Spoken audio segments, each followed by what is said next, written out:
জাযাল্লাহু আন্না মুহাম্মাদাম মা হুয়া আহলুহু জাযাল্লাহু আন্না মুহাম্মাদাম মা হুয়া আহলুহু। আপনাদের সভাপতির আজকে জন্মদিন, তো দুপুরে সবাই দাওয়াত নাকি? হ্যাঁ, বিরিয়ানির দাওয়াতেও দোয়া করবেন। মুরব্বী মানুষ, আল্লাহ হায়াতে আরও বরকত দেখ। মসজিদের অনেকগুলা কাজ খুব আন্তরিকতার সাথে করেন, আল্লাহ কাজগুলাকে কবুল করেন। আজকে দুপুরে আপনাদের এখানে 2 জুমা পড়াইছেন আমার এক ভাইয়া মাওলানা মুফতি ইমদাদ সাহেব। আমি উমরায় থাকাকালীন, ওনার ওয়াইফ তো মারা গেছে ক্যান্সারে, ওনার বিবাহ হয়েছে। আজকে দুপুরে ছেলের বাড়িতে খানা দুপুরে, দোয়া করবেন ওনার জন্য। 3টা ছেলে 3টা মেয়ে, ছোট ছোট। আল্লাহ। বিসমিল্লাহির রহমানির রহিম। ويعلمه الكتاب والحكمة والتوراة والإنجيل ورسولا إلى بني إسرائيل। সূরা আলে ইমরান 48 এবং 49 নম্বর আয়াত। আমাদের আলোচনা ছিল যে আল্লাহ তাআলা হযরত ঈসা আলাইহিস সালামকে দুনিয়াতে আল্লাহর কুদরত হিসেবে আল্লাহ পাঠাইছেন। আল্লাহ যে একজন আছেন, আল্লাহ যে সব কিছু করতে পারেন, এই নিশানা দিয়া পাঠাইছেন। ইসলামের অনেকগুলো বিষয় এই যাবৎ পর্যন্ত যত কিছু দেখছি বা ঘাটাঘাটি করছি, দেখলাম যে প্রত্যেকটা বিধান আল্লাহ তাআলা অলৌকিক ঘটনা শুধু এমন নয়, বাস্তবিক আপনি যদি বুদ্ধি দিয়ে বুঝতে চান, বিবেক খাটায় যদি বুঝতে চান, বুঝতে পারবেন। অনেকগুলো বিষয় এমন আছে। ঈসা আলাইহিস সালামের জন্মটা অলৌকিক হইলেও এই পদ্ধতিতে মৌমাছিরও জন্ম হয়। ওই দিন বইতে পড়লাম, হায়াতুল হায়াওয়ান একটা বই আছে, ওই বইতে আসছে মৌমাছির যেই জন্মটা হয়, মৌমাছির রানী যেটা, ওইটার জন্মটা মনে হয় এইভাবে হয়, বাবা ছাড়া, মানে শুধু মায়ের গর্ভ থেকে মৌমাছি জন্ম হয়, মধু আহরণ করে, মধু থেকে বাচ্চা হয়, বাচ্চা থেকে বাচ্চা ভূমিষ্ঠ হয়, মানে বাবা হয় না। তাহলে এই ঘটনা এখন যদি কেউ অস্বীকার করে, তো এখন একদম বাস্তব হাতের সামনে আছে মৌমাছির ঘটনা। ঈসা আলাইহিস সালামের জন্মটা যদি এখন কেউ অস্বীকার করে, তাহলে একদম মৌমাছির ঘটনা, এটা তো চিরকাল থাকবে। আমাদের যেমন রাজ্য আছে, দেশ আছে, একজন প্রধানমন্ত্রী থাকে, তারপরে সৈন্যবাহিনী থাকে, হুবাহু এই পদ্ধতিটা মৌমাছির মধ্যেও আছে, হায়াতুল হায়াওয়ানের মধ্যে আসে।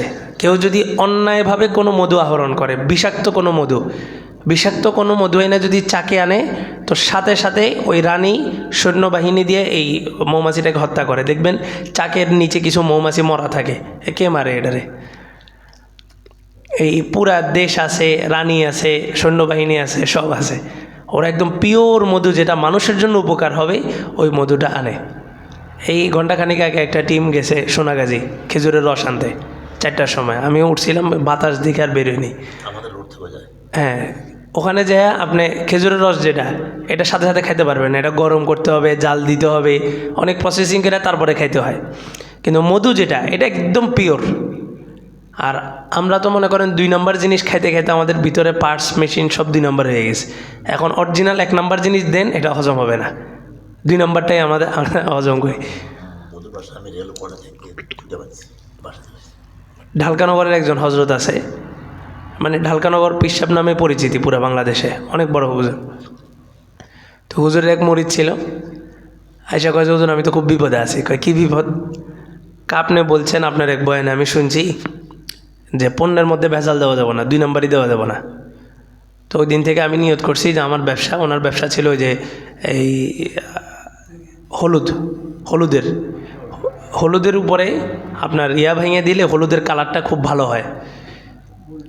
বুড়ির ডাল, হ্যাঁ, বুড়ির ডাল ভেঙে দিলে হলুদের কালারটা একদম চকচকা থাকে।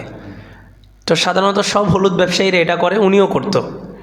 তো উনি কয় যে হুজুর আমি আপনার বয়ান শোনার পরে এই কাজটা বন্ধ করে দিছি, মানে হলুদের উপরে আর কি দিই না, বুটের ডাল দিই না, হলুদ যেটা একদম অরিজিনালটা। এখন ঘটনা ঘটছে কি, বিপদ কি, কয় যে বাজারে সবাই দোকানের হলুদ চলে, আমার দোকানের হলুদ চলে না।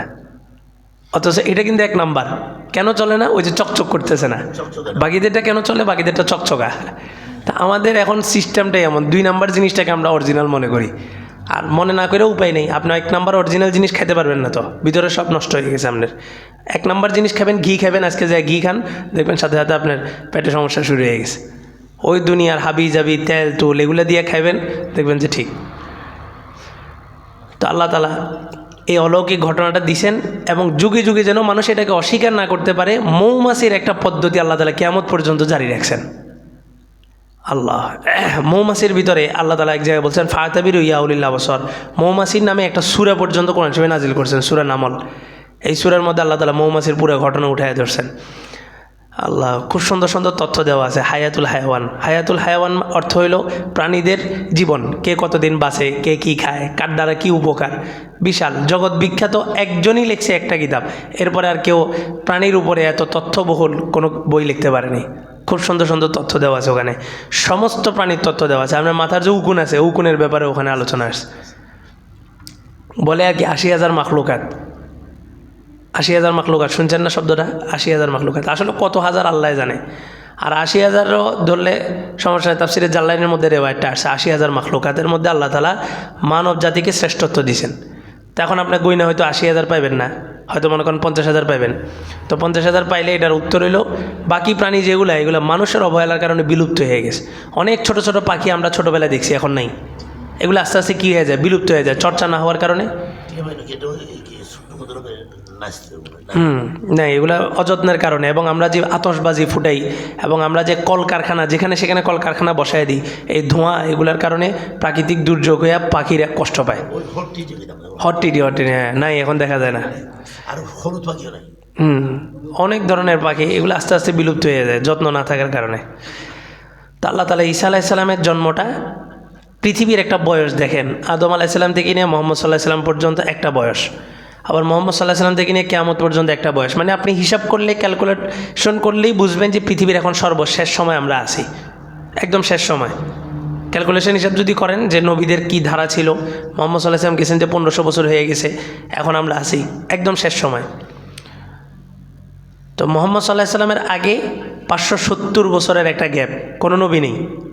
মানুষ মূর্খ, এই পরিমাণ জাহেল অজ্ঞ হয়েছে যে নিজের আপন মায়ের সাথে জেনা করতো, কাবা শরীফ উলঙ্গ হয়ে তো অফ করতো, খুদ কাবার ভিতরে 360টা মূর্তি ঢুকিয়ে রাখছিল, এরকম অজ্ঞ হয়ে গেছে।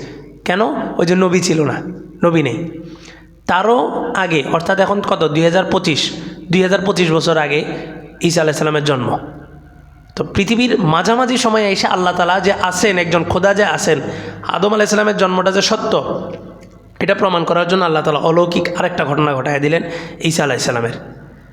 এরপরে ঈসা আলাইহিস সালামের জন্ম যেমন অলৌকিক, ওনার জীবনে কিছু মুজিজা আল্লাহ তাআলা দিয়েছেন, এগুলো ছিল অলৌকিক। মুজিজা শব্দের অর্থ হচ্ছে অক্ষম, অর্থাৎ নবীদের থেকে যে মুজিজারা প্রকাশ পাইছে, এটা পৃথিবীর কোনো মানুষ কোনোদিন দেখাতে পারবে না, সবাই এটার উপরে অক্ষম। রাসূল পৃথিবীতে দাঁড়ায় চাঁদকে কী করে দিয়েছেন, দ্বিখণ্ডিত করে দিয়েছেন। জাবাল আবি কুবাইস একটা পাহাড় আছে একদম মক্কার সাথেই, জাবাল আবি কুবাইস। তো মক্কার চতুর্পাশে কনস্ট্রাকশনের কাজ চলমান এখনও, মানে খুব উন্নত করে ফেলতেছে। যারা 2-3 বছর আগে গেছেন এখন গেলে চিনবেন না, অনেক উন্নত করে ফেলেছে চতুর্দিকে। কিন্তু জাবালে আবি কুবাইস এটা এমন একটা পাহাড়, এটাতে কোনো কাজ করতে পারতেছে না। তো ইঞ্জিনিয়ারদেরকে ডাকছে, ওখানে তো আর নর্মাল ইঞ্জিনিয়ার না, বিশ্বের বড় বড় ইঞ্জিনিয়ার যারা, তারা ওখানে কাজ করে। তারা গবেষণা করে বলল যে জমজমের কূপ যেটা বাইতুল্লাহর 20 মিটার দূরে, ওটা বন্ধ, এখন টাইলস দিয়ে বন্ধ করে দিছে। ওখানে মানুষ ভিড় হয়, তওয়াফ করতে পারে না, সবাই ওখানে ভিড় করে। জমজমের পানি এখন কৃত্রিম কলে কলে আসে, ওই ডাইরেক্ট কূপ থেকে এখন আর কেউ খাইতে পারে না। ওই জমজমের কূপটা তো বাইতুল্লাহর সাথে, কিন্তু এই জমজমের কূপের উৎপত্তি হচ্ছে জাবালে আবি কুবাইসের নিচে, ওই পাহাড়টার নিচে। এই পাহাড়ে যদি কোনো কনস্ট্রাকশনে কাজ করে, তো ইঞ্জিনিয়াররা বলে যে এই জাবালে আবি কুবাইস, এই জমজমের পানিটা বন্ধ হয়ে যেতে পারে। বাইতুল্লাহর কাজগুলোর ভিতরে একটা জিনিস খেয়াল করছি, মানে যারা কাজ করে বা যারা সংশ্লিষ্ট, এদের সাথে তাল্লুক মা আল্লাহ থাকে, আল্লাহর সাথে সম্পর্ক থাকে। মানে জ্ঞান বিদ্যা দিয়া ওখানে কেউ যায় টিকবে, ওটা হয় না। আমি শুনছি বাইতুল্লাহর খাদেম যারা, তাদের সিলেক্টও পর্যন্ত স্বয়ং সুদাইসি হিসাব নিজে করে, সুদাইসি। আর সুদাইসি কেমন ব্যক্তি?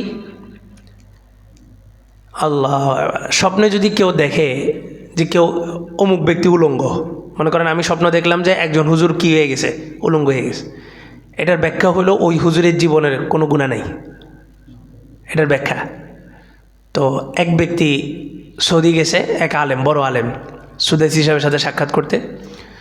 তো সাক্ষাৎ করছে, বলে যে আমি এটা স্বপ্ন দেখছি, আমার ব্যাখ্যা দেন। কয় কী ব্যাখ্যা, কী স্বপ্ন? তো বলে যে আমি দেখছি আপনি উলঙ্গ হয়ে গেছেন কাবা শরীফের সামনে। স্বপ্নটা ভয়ঙ্কর না? তো ওই লোকটা হুজুর ভয় পেয়ে গেছে, ভয়ে সুদেশী হিসাবের কাছে গেছে, যা বলেন যে আপনারে দেখছি। কয় যে আমি একজন, মানে উনি আগে জানতে চেয়েছে স্বপ্নটা কি ভালো না খারাপ। খারাপ হলে বলবে না যে আমি আপনারে দেখছি।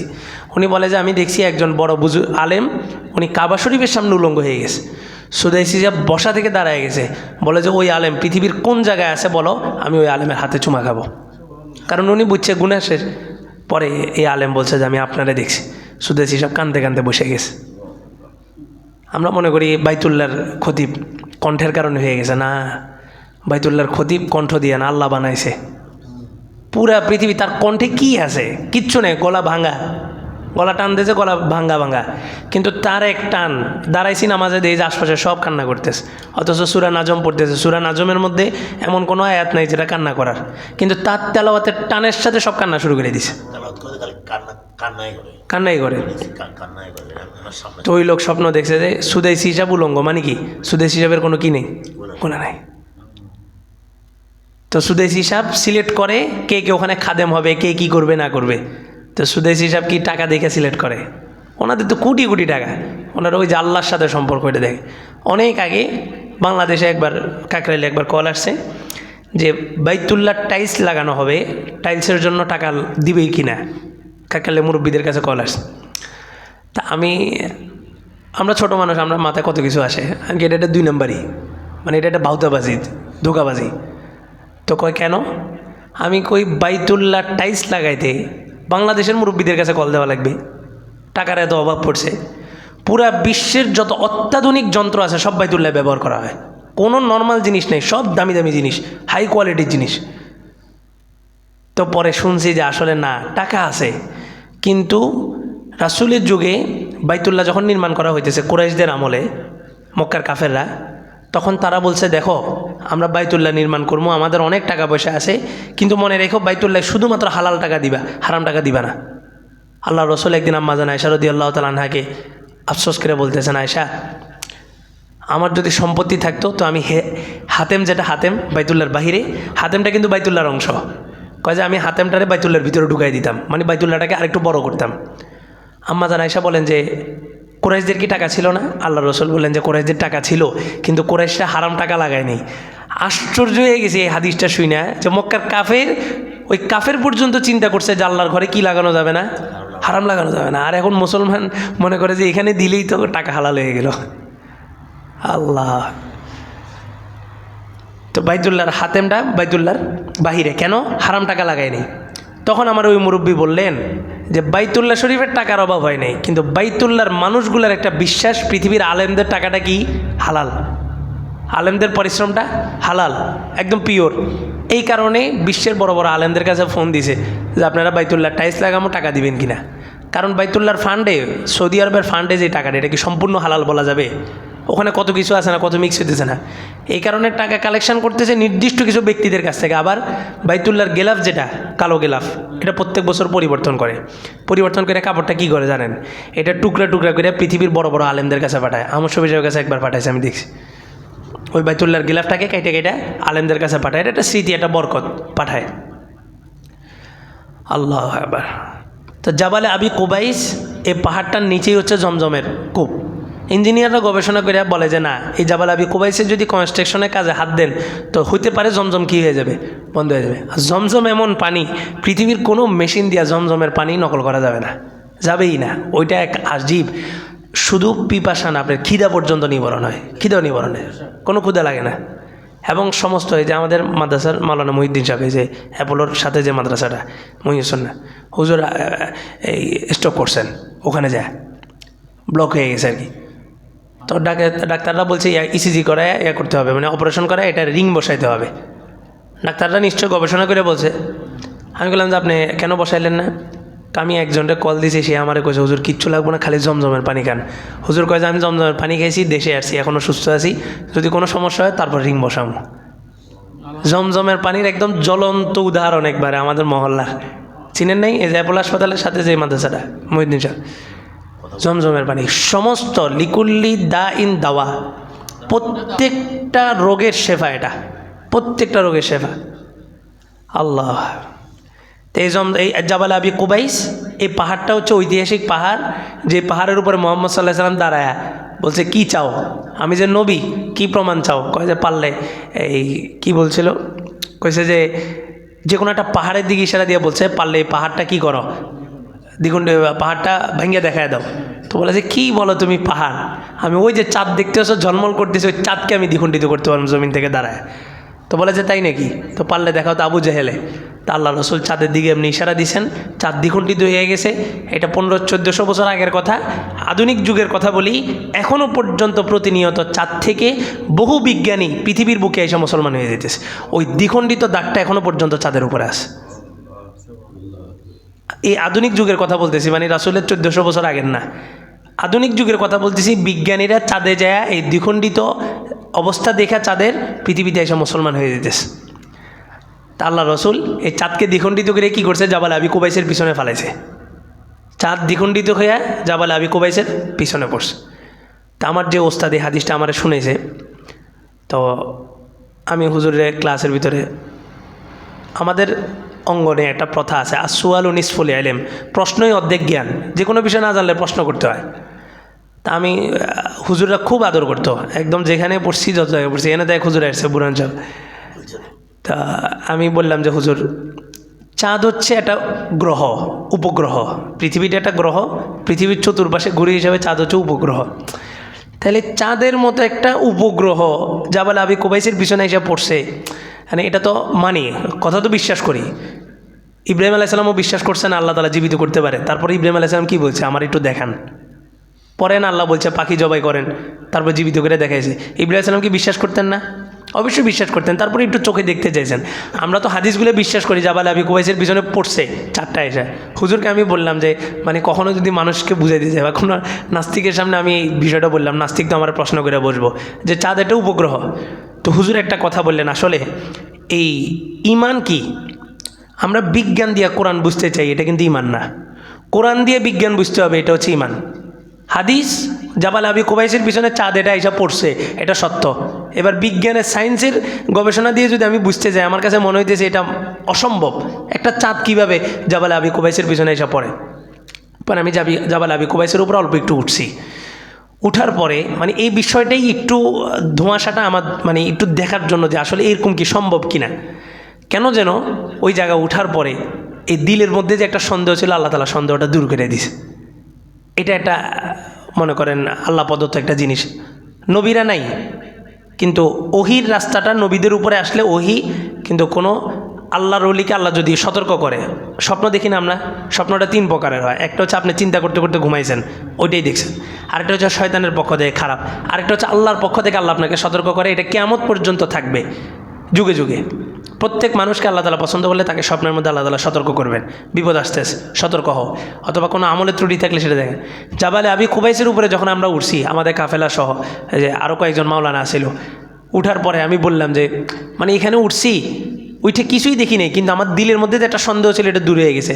আমার সাথে বাকিরা বলে যে হুজুর আমাদেরও দিলের মধ্যে যেটা ছিল দূর হয়ে গেছে। আসলে কিন্তু আমরা উঠছিলাম দেখার জন্য যে আসলে এটা সম্ভব কিনা। চাঁদ দ্বিখণ্ডিত হয়ে এখানেই এসে আশ্রয় পড়ছে জাবাল আবি কুবাইসের পিছনে। পরবর্তীতে আবার এই চাঁদটা কীভাবে উপরে গেল, এটা আসলে কীভাবে সম্ভব। কিন্তু ওখানে উঠার পরে দিলে একটা ইতমেনান, একটা স্বস্তি আসছে যে এটা সম্ভব। আল্লাহ তাআলা আলা কুল্লি শাইইন কদির, আল্লাহ সব পারে। তা আল্লাহ তাআলা এরকম মোজেজা দেখায় দিস। আচ্ছা, এখন পৃথিবীর সমস্ত মানুষ মিলা এই চাঁদের দ্বিখণ্ডিত অত দূরের কথা একটু ভেঙে দেখাতে পারবে না। এটা মুহাম্মদ সাল্লাল্লাহু আলাইহি ওয়াসাল্লাম পারছেন, এই জন্য এটাকে বলা হয় মোজেজা, মানে অক্ষম। পৃথিবীবাসী এটার উপরে অক্ষম।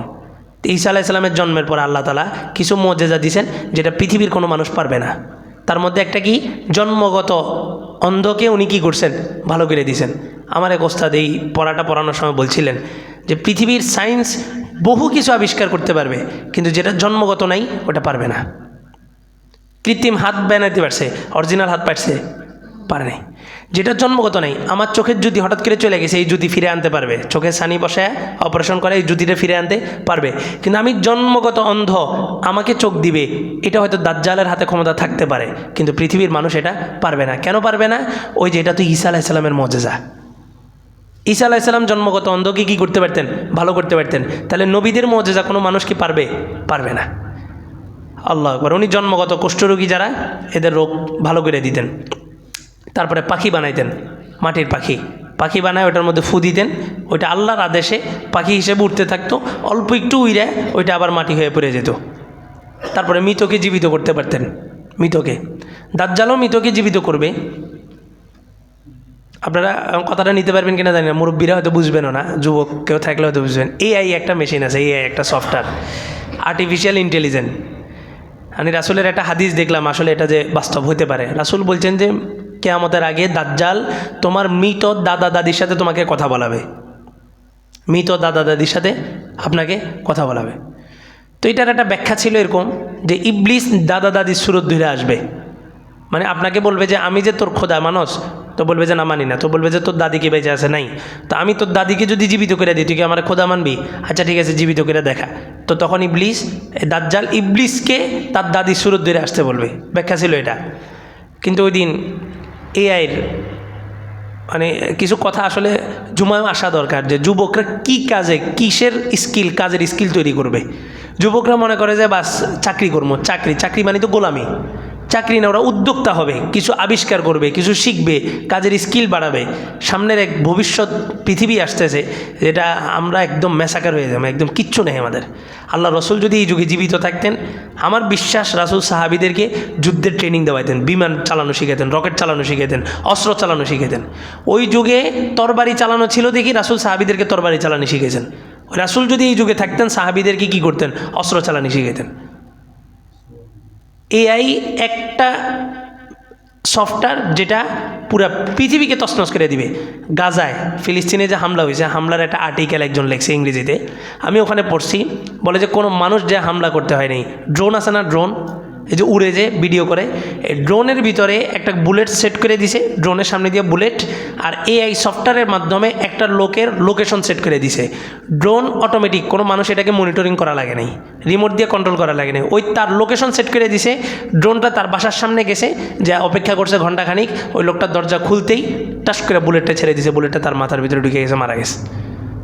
আপনি কার সাথে যুদ্ধ করবেন? সম্মুখ যুদ্ধ যেটা মানুষে মানুষে, সেটা হলেও তো আমরা পারুম না। কিন্তু এখন পুরা পৃথিবীর রোবট বানায় রাখছে, রোবট এসে আপনাকে মেরে যাবে, আপনি কার বিরুদ্ধে মামলা করবেন? এই যে ফিলিস্তিনিরা যে মারছে, সে কার বিরুদ্ধে মামলা করবে? তারা সব সেট করে বসে রয়েছে, এখন শুধু তামাশা দেখবে। আর আমরা বাস আসি আল্লাহর উপরে ভরসা, হ্যাঁ, তাসবি লাঠি, বাস নেমে যাবো না। রাসূলের চাইতে কি বড় বুজুর্গ আমরা হয়ে গেছি? রাসূল দোয়া করলে দোয়া কবুল হইতো না? তো রাসূল মসজিদে বসে বললেই তো আল্লাহ বদর প্রান্তরে বিজয় দেন, তাহলে তো বিজয় হয়ে যেত।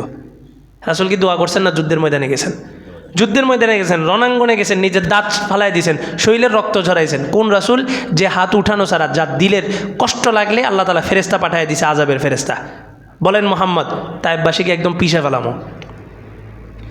ওই রাসূল এই পাওয়ার থেকে যুদ্ধে গেছেন, কারণ এই মুমিনের, এই উম্মতের হেদায়েত একমাত্র যুদ্ধের মাধ্যমে আসবে। এই উম্মতের শান্তি একমাত্র জিহাদ ফি সাবিলিল্লাহর মধ্যে আসবে। এই এআই একটা সফটওয়্যারে ওই দিন দেখলাম, আপনি যদি আপনার বাবার 1 মিনিট বক্তব্য কোথাও রেকর্ড করে থাকেন ভিডিও, এই ভিডিওটা যদি এই সফটওয়্যারের মধ্যে দেন, এই সফটওয়্যার আপনার বাবা হয়ে আপনার সাথে কথা বলবে।